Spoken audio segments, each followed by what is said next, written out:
sal die ware Israel asseblief opstaan.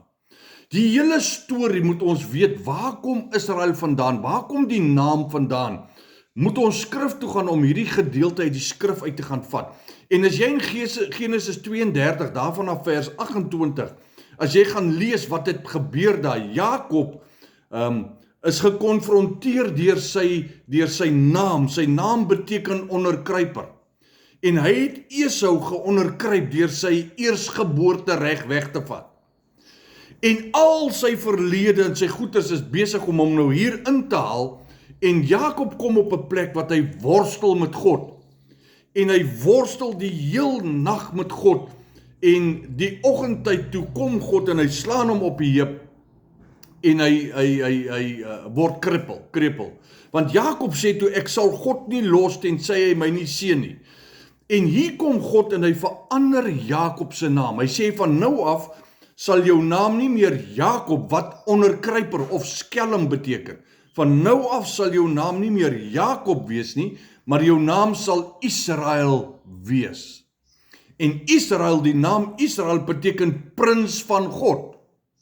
Ok, so, hierdie naam is aan Jakob gegee. Dit is baie, baie belangrik dat ons dit besef.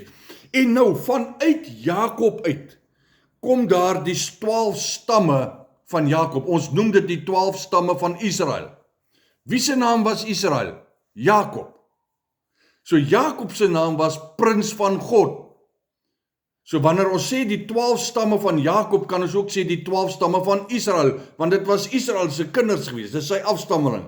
Ek wil hê, jy moet dit weet, die 12 stamme, dit moet vir jou duidelik raak, ek vertrou dat daar vir jou 'n aha moment sal wees.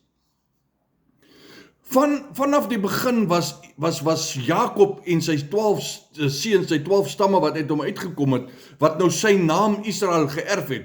Hulle was geroep om God se volk te wees.